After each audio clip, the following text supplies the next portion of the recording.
All right, in this video, we are talking about sleep and the effect that sleep has in our cancer fighting journey, but also the effect that cancer has in our sleep and the health and quality of our sleep. So let's get into it.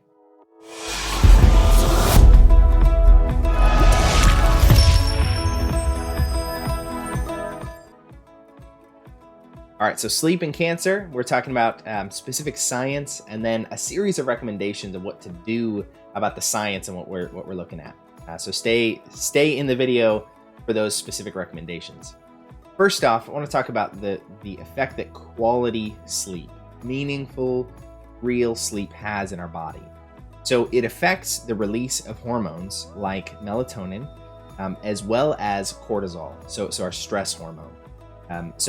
When we get good quality sleep, we have a melatonin release, which we have videos, I'll link them below, specific to melatonin and its effect and what it does in our immune system and in our fight against cancer. But also cortisol. We haven't really talked about cortisol, but it's the stress hormone. And so when you get good sleep, it lowers your cortisol levels and helps cleanse that from your system. Quality sleep also regulates the release of what's called natural killer cells. It's a part of our immune system, and it's specifically the cells that seek out and target cancer cells, among other viruses and things. And so those natural killer cells, often what you're looking for in different immunotherapies and things is a boost in those natural killer cells. And so quality sleep is something that can help support that. And then also, quality sleep reduces the overproduction of estrogen. And estrogen has been tied as a key kind of risk factor in many cancers' development and proliferation. And so quality sleep helps reduce the overproduction of that estrogen. It's also tied to stress so that's what quality sleep does in a nutshell. That's the value that brings. Now let's look at the effect that cancer has on our sleep and how it pulls away from quality sleep and those benefits. And it really creates kind of this vicious cycle and anyone who's gone through cancer treatment in particular has felt this cycle of needing sleep more than maybe ever before, but also struggling to get it. So some contributing factors involved in cancer's effect on sleep are obviously, first and foremost, maybe the side effects of treatment. Whether you're getting steroids as a part of your chemo treatment and that's keeping you up, or the nausea and pain and other things from treatment, those are going to affect the quality of your sleep. Also, your cancer could be causing pain in and of itself, even separate from the treatment. You're taking different drugs and supportive drugs that may cause insomnia, but they're going to help you in other ways, and nausea or other things. Cancer also causes anxiety, and anxiety pulls away from our sleep, quality of our sleep. It raises those cortisol levels, and since we're not getting sleep, it's not cleansing out those cortisol levels, and so it's, again, this vicious cycle. Cancer also can cause and bring about some hormone changes, which can affect melatonin production, which helps us get to sleep, and so on and so forth. So it's this cycle that is really hard to break. And so I hope you can see that the problem that's produced, that when we have cancer, we need more than ever before the benefits of quality sleep, and we struggle more than ever before in getting that quality sleep. So here are some specific and fairly basic recommendations for what to do about it when you're fighting cancer and you're struggling with your sleep. So first and foremost, and Rachel had to learn this the hard way, avoid caffeine. You may have been able to drink 4 cups of coffee a day and go to sleep like that, no problem. Your body is going through a lot. And so the addition of caffeine, particularly in the afternoon, but sometimes for some people, their sensitivity kind of lasts all day.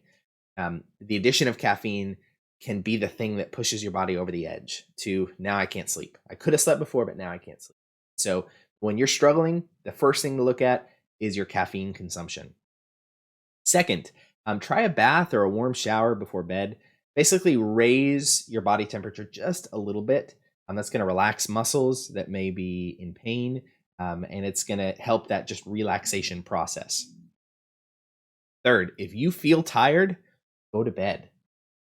And what I mean by that is often if you're on your phone or watching a movie, which we'll talk about in a little bit, but if you're doing those things, you may hit like 8:30, 9 o'clock. All of a sudden you're like, ooh, I'm really tired, but I'm engaged in what I'm doing. And so you push through that and then you try to go to bed at 10, 10:30.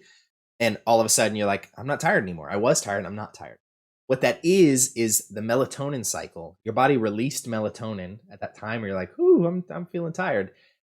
You ignored that. Now your body isn't producing melatonin and you're trying to force yourself to go back to bed. But your body's like, nope, I'm not tired. There's nothing signaling me to feel tired. So if you feel tired, that's the time to go to bed. Fourth, ensure that your room is dark. Remove outside influences of light and just do everything you can to make the place that you're sleeping as dark as possible, because again, that helps trigger the melatonin release even through the night. You go through a few different melatonin releases. If you've ever woken up at like 2 or 3 a.m. and not been able to get back to sleep, often that's your body didn't trigger that melatonin release that would have kept you in a deep sleep.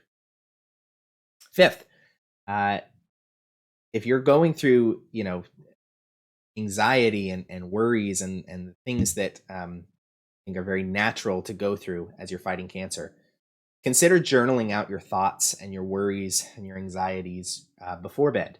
Just lay out your heart on paper. Allow yourself to do a little bit of processing so that you're not, or you're reducing the possibility of sitting in bed and your mind's just spinning out on these things. If you can write them down on paper, that can help you kind of cleanse your mind of those things, and those worries can be there tomorrow, but for now, you need to sleep. Sixth is what we talked about. Stay away from lit screens before bed. Phone, tablet, TV, that's all of those devices are doing things to signal your brain that it's daytime. Those are lights that your body is not used to. Particularly, you hear about like blue light. That's light that your body interprets as sunlight, and so it's going to mess with and play with your melatonin cycles. Your body's going to go, I don't need melatonin because it's daytime. It's time to be awake. That's going to raise cortisol levels. So that's a common reason that people have insomnia is they're on their phone or they're on a device right up until they try to go to bed, and their body's like, it's not bedtime. I'm not feeling it. So do what you can to reduce that exposure to artificial light sources. Seventh, try to introduce something like a white noise machine. Sometimes the silence, there's value in silence, but sometimes that silence gives our brain too much space to try to fill it with thoughts and racing thoughts and sound of our own breathing and every noise outside that jerks us awake. So sometimes we just need something that can, whether it's a fan or you actually get a white noise machine, just something that can help fill that void and lower our stress levels and allow us to drift to sleep. Number 8, go outside and breathe some cool air. Breathe deeply. Stand on the ground in the dark, it should be dark at that point, and just breathe. Breathe in the cool air. That's again to lower your cortisol levels. You're outside in the night sky. You're triggering a melatonin response, and you're processing through some of the stresses of the day and helping to reduce those things. So take a second, go outside. I know it's cold. If you're anywhere near us this time of year, you're in the 30s. Survivable. Go outside, take a few breaths, go inside, and try to go to sleep. And then finally, try to exercise throughout the day. Essentially, just do what you can. Right? That doesn't mean go to the gym and have a 45-minute lifting session 4 times a day. Right? Even if you're in a top peak performance state, that's not good. But the way you're feeling as you're going through cancer treatment often causes you to not want to move, and I understand that, and that is really difficult. I think do what you can, get up, do what you can to move a little bit, to take a very short walk, to move your legs some, maybe try doing some stretching, whatever you can to expend some of the energy that your body is producing throughout the day, so that as you're in bed, you have some amount of muscle fatigue that again triggers your brain to go, I need to rest and recharge.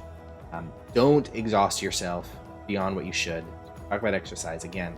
That exercise might be, I'm going to do 3 leg lifts, and that's going to wear me out, and then I'm going to rest, and that's a good amount of exercise. I'm pressing myself just a little bit beyond what I might naturally choose to do. So those are 9 key recommendations for you to try if you're struggling to get quality sleep. Because hopefully at this point we've proven how quality sleep can have a powerful impact in your cancer journey. If you have other recommendations for how you try to tackle sleep and the topic of sleep in your cancer journey, let us know in the comments below. Otherwise, we will talk to you soon.